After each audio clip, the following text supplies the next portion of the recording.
ഡ്രസ്സിൽ ബോധപൂർവ്വം ആരെങ്കിലും ഇടപെടുണ്ടെങ്കിലോ നമ്മൾ അവരെ കണ്ടിടുമ്പോ നമ്മള് ശരിക്കും ചതിക്കപ്പെടുകയല്ലേ? നമ്മള് ഡ്രസ് ചെയ്യുന്നത് നമുക്ക് വേണ്ടി. നമ്മളെ ഡ്രസ്സിന്റെ ഒരു അറ്റയർ നമ്മള് സെലക്ട് ചെയ്യണത് ചിലപ്പോ ചില ആളുകൾ മറ്റുള്ളവരെ കണ്ടിട്ടായിരിക്കും. ചിലപ്പോ മോഡൽസ്, മൂവീസ്, സെലിബ്രിറ്റീസിനൊക്കെ കണ്ടിട്ട് അവരെ ഡ്രസ്സ് ആരായിരിക്കും തീരുമാനിക്കണേ? അല്ല, ആ മറ്റുള്ളവരുടെ ഡ്രസ്സില്. എന്റെ മുന്നേ സുഹൃത്തുക്കളെ, കോഴിക്കോട് കടപ്പുറത്ത് ഒന്ന് കാറ്റുകൊള്ളാൻ ഇറങ്ങിയതാണ് കുറച്ച് പെൺകുട്ടികൾ, കുറച്ച് ഫാമിലീസ്. ശരി, പെൺകുട്ടികൾ, അതും പ്രധാനമായിട്ട് മുസ്ലിം പെൺകുട്ടികൾ കാറ്റുകൊള്ളാൻ ഇറങ്ങും.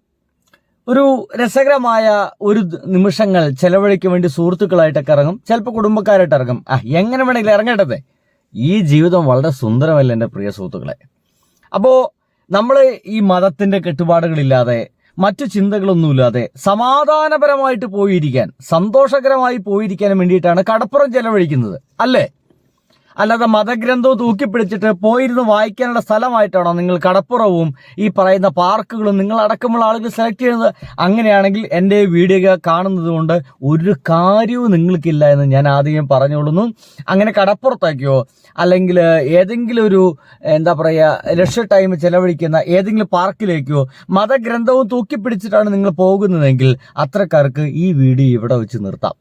മറ്റു വല്ല പരിപാടികളും നിങ്ങൾക്ക് നോക്കാം. ശരി, അല്ലാത്തവർക്ക് ദയവ് ചെയ്തിട്ട് നിങ്ങൾക്ക് കണ്ടിന്യൂ ചെയ്യാൻ കേട്ടോ, ഒരു കുഴപ്പമില്ല. നമ്മളിപ്പോൾ കണ്ടത് അൺമാസ്കിങ് എന്താണ് എത്തീസം എന്ന് പറയുന്ന ഒരു പരിപാടി ഉണ്ട്. അത്രേ കുറച്ചു മുസ്ലിം ഇസ്ലാമിക സംഗതിയാണ് ഈ ലോകത്തെ ഏറ്റവും നല്ലത്. അത് മാത്രമാണ് ഏറ്റവും നല്ലത്. അത് എല്ലാവരും ഫോളോ ചെയ്യണം. ഇസ്ലാമിൻ്റെ പിന്നെ നടക്കുന്ന ആളുകളെല്ലാം ഞങ്ങൾ പറയുന്ന വഴി മാത്രമാണ് എന്നൊക്കെ ചിന്തിച്ചടക്കുന്ന ഒരു കൂട്ടം ചെറുപ്പക്കാർ അവർ മൈക്കും ക്യാമറയും പിടിച്ചിട്ട് വഴിയരികില് കൃത്യമായി തട്ടമിടാത്ത, എന്നുവെച്ചാൽ മുടി മുഴുവൻ മറയ്ക്കാത്ത അങ്ങനെ ഇരിക്കുന്ന ആളുകൾ ആരെങ്കിലും ഉണ്ടോ? അല്ലെങ്കിൽ 3-4 പെൺകുട്ടികൾ ഇരിക്കുന്നുണ്ടോ? കുറച്ച് ആൺകുട്ടികളോടൊപ്പം കുറച്ച് പെൺകുട്ടികൾ ഇരിക്കുന്നുണ്ടോ? അവരുടെ മുമ്പിലേക്കൊക്കെ എത്തും. എന്നിട്ട് ചോദിക്കും, നിങ്ങൾ ധരിച്ച ഈ ഡ്രസ്സ് നല്ലതാണോ? നിങ്ങൾ ഇങ്ങനെയാണോ ഡ്രസ്സ് ധരിക്കേണ്ടത്? നിങ്ങൾ ഇസ്ലാമിക പ്രകാരം തന്നെയാണോ നിങ്ങൾ ഈ ഡ്രസ്സ് ധരിച്ചിരിക്കുന്നത് എന്ന് ഇവർ ചോദിക്കും. എൻ്റെ പൊന്നു സുഹൃത്തുക്കളെ, ഒന്നാമത് നമ്മുടെ ആരാധനാലയത്തിൽ നിന്നുള്ള എല്ലാ തരത്തിലുള്ള പ്രീച്ചിങ്ങും നമുക്കുണ്ട്. ഇപ്പോൾ സോഷ്യൽ മീഡിയയിൽ ഇൻസ്റ്റാഗ്രാമിൽ പല താത്തമാരും മിക്കമാരും ഒക്കെ അതിഭീകരമായ രീതിയിൽ പ്രീച്ചിങ് തുടങ്ങിയിട്ടുണ്ട്. ഇത് ഇസ്ലാമിന്റെ മാത്രം പ്രശ്നമല്ല കേട്ടോ, ഹിന്ദുക്കളും തുടങ്ങിയിട്ടുണ്ട്, ക്രിസ്ത്യാനികളും തുടങ്ങിയിട്ടുണ്ട്. ഒരു രക്ഷയില്ല സുഹൃത്തുക്കളെ. അമ്പലത്തിൽ പോകുമ്പോൾ ഷർട്ട് അഴിക്കണം, അമ്പലത്തിൽ പോകുമ്പോൾ ഷർട്ട് ഇടണം. ദൈവത്തിന്റെ എന്തോ ഒരു പോസിറ്റീവ് പ്രകാശം നേരിട്ട് വന്നിട്ട് ഹൃദയത്തിൽ തട്ടണോ, എന്നാൽ ഷർട്ട് അഴിച്ചോളണം. മനസ്സിലല്ലേ? ഷർട്ട് അഴിച്ചാൽ മാത്രമാണ് ഇതിൻ്റെ ഉള്ളിലേക്ക് നേരിട്ട് വന്നിട്ട് പ്രകാശം കയറുള്ളൂ. അപ്പം നമ്മളൊക്കെ ചോദിക്കും, അപ്പോൾ സ്ത്രീകളോ? അപ്പോൾ സ്ത്രീകൾക്ക് ഈ പരിപാടിയൊന്നും വേണ്ടേ? സ്ത്രീകൾക്കും നെഞ്ചിൻ്റെ നേരിലോട്ട് അവർക്കൊന്നും കയറണ്ടേ? അല്ലേ? ഇങ്ങനെയുള്ള ചോദ്യങ്ങളൊക്കെ നമ്മളെ കൊണ്ട് ചോദിപ്പിക്കാൻ വേണ്ടിയിട്ടുള്ള ആൾക്കാരാ. തൊട്ടപ്പുറത്ത് ക്രിസ്ത്യാനികൾ തുടങ്ങിയിട്ടുണ്ട്, അല്ലേ ലിയ എന്നും പറഞ്ഞുകൊണ്ട്. നിങ്ങൾക്ക് സ്രോതം, നിങ്ങൾക്ക് എന്താണ് അസുഖം മാറണമെങ്കിൽ നിങ്ങൾ കഴുത്തിലിട്ട 2 പോയിന്റ് മാല ഇതാ ഇവിടെ കൊണ്ടുവന്ന് വെക്കൂ എന്നടക്കം പറയുന്ന രീതിയിലുള്ള സ്ത്രോതങ്ങൾ തുടങ്ങിയിട്ടുണ്ട്. എൻ്റെ പൊന്നു സുഹൃത്തുക്കളെ, സോഷ്യൽ മീഡിയയിൽ മതം അതിഭീകരമായിട്ട് ഭരിച്ചുകൊണ്ടിരിക്കുകയാണ്. നമ്മളെ ഭരിക്കാനും വേണ്ടി അവർ ശ്രമം നടത്തിക്കൊണ്ടിരിക്കുക. കാരണം എന്തുകൊണ്ടാ?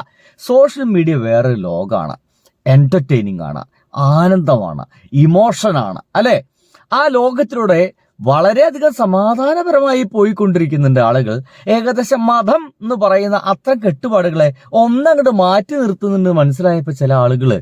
പൊന്നുമക്കളെ, നമ്മളിങ്ങനെ ആരാധനാലയത്തിൽ നിന്നിങ്ങനെ ഓരോന്ന് വിളിച്ചു പറഞ്ഞാൽ മാത്രം പോരാ, നമ്മൾ സോഷ്യൽ മീഡിയയിൽ കൂടി കയറണം. നിങ്ങളൊക്കെ മനസ്സിലാക്കണം, ഒരു കാലഘട്ടത്തിൽ ഈ സോഷ്യൽ മീഡിയ, TV എന്നീ പറയുന്ന പരിപാടികളെല്ലാം നമ്മുടെ കേരളത്തിലേക്ക് വരുന്ന സമയത്ത് അത് കാണരുത്, അത് കേൾക്കരുത്, ആ ഭാഗത്തേക്ക് തിരിയരുത്, സിനിമ കാണരുത്, അത് പ്രശ്നമാണ്, ദൈവത്തിൽ അത് ഇങ്ങനെയാണ് അങ്ങനെയെന്നൊക്കെ പറയുന്ന ആൾക്കാർ ടീം മുഴുവൻ ഇപ്പോൾ സോഷ്യൽ മീഡിയ വഴിയാണ് പ്രീച്ചിങ് മുഴുവൻ നടന്നുകൊണ്ടിരിക്കുന്നത്. അങ്ങനത്തെ ആ പ്രീച്ചിങ്ങിന്റെ ഭാഗമായിട്ട് ഇപ്പോൾ സമാധാനപരമായിട്ട് കാറ്റുകൊള്ളാനും വേണ്ടിയിട്ട് ഈ കടപ്പുറത്തേക്ക് വരുന്ന പെൺകുട്ടികളൊക്കെ പിടിച്ചിട്ട് ചോദിച്ചിരിക്കുകയാണ്. പെൺകുട്ടികൾക്ക് ഒരു മടിയില്ല, വന്ന് ചോദിക്കാൻ നിൽക്കുന്ന ആൾക്കാരൊക്കെ അടിച്ച് പരത്തി പന്തണ്ടാക്കിയിട്ടാണ് പോണേ. ഒരു പെൺകുട്ടി ചോദിക്കുന്നുണ്ട്, എടോ ഞങ്ങളൊക്കെ ആളുകളൊക്കെ പല ഡ്രസ്സും ധരിക്കും, അതിന് ഞങ്ങൾക്കെന്താ, എന്താ ധരിച്ചോട്ടെ, അതിന് നിങ്ങൾക്കെന്താ എന്ന് ചോദിക്കുന്ന രീതിയിൽ കാര്യങ്ങളൊക്കെ മാറിയിരിക്കുന്നു. താങ്ക് യു കുട്ടികളെ, താങ്ക് യു. ഡ്രസ്സില് ബോധപൂർവ്വം ആരെങ്കിലും ഇടപെടുണ്ടെങ്കിലോ നമ്മൾ അവരെ കണ്ടിടുമ്പോ നമ്മള് ശരിക്കും ചതിക്കപ്പെടുകയല്ലേ? നമ്മള് ഡ്രസ് ചെയ്യുന്നത് നമുക്ക് വേണ്ടി. നമ്മളെ നമ്മളെ ഡ്രസ്സിന്റെ ഒരു അല്ലേ നമ്മളെ ഡ്രസ്സിന്റെ ഒരു അറ്റം എന്നൊക്കെ പറഞ്ഞിട്ട് ആ പെൺകുട്ടികളുടെ ചോദിക്കുക. ഈ രണ്ടാമത് കേക്ക് ഇതൊന്നുകൂടി ഉണ്ട് അവിടെ. ഇതാ ഈ പറയുന്ന ടീമുകളാണ് ഈ പറഞ്ഞു വരുന്നത് കേട്ടോ. ആശയമാണ് ഇവിടെ ചർച്ച വരുന്നത്. അപ്പൊ അവിടെയാണ് ഇവിടെ ചോദിക്കപ്പെട്ട ഒരു ചോദ്യത്തിന് ഈ മനുഷ്യരെ അടക്കമുള്ള ആളുകളാണ് ഇത്തരത്തില് എന്താ പറയാ ഈ ആളുകളൊക്കെ എന്താണ് സോഷ്യൽ മീഡിയ കേന്ദ്രീകരിച്ചിട്ടുള്ള ഇത്തരം പരിപാടിക്കൊക്കെ ഇറങ്ങി തിരിച്ചിരിക്കുന്നത് കഴിഞ്ഞിട്ടില്ല. ഏത് മതത്തിലുള്ളവരായാലും ബോഡി എന്നൊക്കെ പക്ഷെ ഒരു മുസ്ലിം സ്ത്രീക്കുള്ള ഒരു ബെനിഫിറ്റ് എന്താന്ന് വെച്ചാല് ഒരു മുസ്ലിം സ്ത്രീ ഒരു പുരുഷനും പറയുന്ന ഡ്രസ്സല്ല ധരിക്കണം. ഭർത്താവ് പറയുന്ന ഡ്രസ്സല്ല, വാപ്പ പറയുന്ന ഡ്രസ്സല്ല, മകൻ പറയുന്ന ഡ്രസ്സല്ല, ഏതെങ്കിലും ഉസ്താദ് പറയുന്ന ഡ്രസ്സല്ല, ആര് പറയുന്ന ഡ്രസ്സല്ല, സൃഷ്ടിച്ച ദൈവം പറയുന്ന ഡ്രസ്സാ ധരിക്കണം. That is pure choice. എന്റെ പൊന്നു മക്കളൊന്ന് ആലോചിച്ച് നോക്കി. ഇതൊക്കെ എന്തിനാണ് അവിടെ വന്നിരിക്കുന്ന ആ പാവം പെൺകുട്ടിയോട് പറയുന്നത് എന്നുള്ളതാണ്. പിറക്കുമ്പോൾ തന്നെ ദൈവം തന്ന ഏതോ ഒരു ഡ്രസ്സാണത്രേ നമ്മളെല്ലാവരും ധരിച്ചു വരുന്നത്. അത് മുസ്ലിങ്ങൾ കേട്ടോ. പിറക്കുമ്പോൾ തന്നെ ദൈവം ഏതോ ഡ്രസ്സ് കൊടുക്കുന്നുണ്ട് അത്രേ. ആ ഡ്രസ്സാണത്രേ ഇവരൊക്കെ ധരിച്ചു വരുന്നത് പറയുന്നു. ഇത് എത്രത്തോളം ശരിയാണ് എനിക്കറിയില്ലടോ. ഇനി ഇവരെ തന്നെ വേറൊരു വീഡിയോയുടെ അതില് നിങ്ങൾ കേറേണ്ടതായിരുന്നു, പക്ഷെ ദൈവം കാരണമാണ് അങ്ങനല്ല പറഞ്ഞത്. ഉദാഹരണം പറഞ്ഞത് പ്രാർത്ഥന സ്വീകരിക്കുന്ന ഒരു ഉദാഹരണം. ചിലപ്പോ അങ്ങനെ സ്വീകരിക്കും, എപ്പോഴും ഇങ്ങനെ കൊള്ളുന്നില്ല, എപ്പോഴും ഇങ്ങനെ കൊള്ളുന്നില്ല. അതാണ് പറഞ്ഞത്. ഞാൻ പ്രാർത്ഥിക്കുന്നത് എന്തിനു വേണ്ടിട്ടാ? ട്രെയിൻ കിട്ടാൻ വേണ്ടിട്ടാ. പക്ഷെ ദൈവം എനിക്ക് തരുന്ന റിസൾട്ട് എന്താണ്? ട്രെയിനിന്റെ ഉള്ളത്തെ അപകടം ഒഴിവാക്കിയിട്ടാണ്. മനസ്സിലായോ? ഇത് നമ്മൾ പറയുന്നല്ല കേട്ടോ. ദൈവത്തിന്റെ പ്രാർത്ഥന സ്വീകരിക്കുന്ന രീതിയെ പറ്റി പറയുന്നത്. അവിടെ സമയത്തിലെത്താത്തതിനോണ്ടല്ല ട്രെയിൻ ഇട്ടാത്തെ, അതിന് ദൈവത്തിന്റെ കളിയാന്ന് പറഞ്ഞാലോ. അല്ല, നിങ്ങൾ പ്രാർത്ഥന സ്വീകരിക്കുന്ന പറഞ്ഞില്ലേ? പ്രാർത്ഥന സ്വീകരിക്കുന്ന രീതി ഇങ്ങനെയാണ്.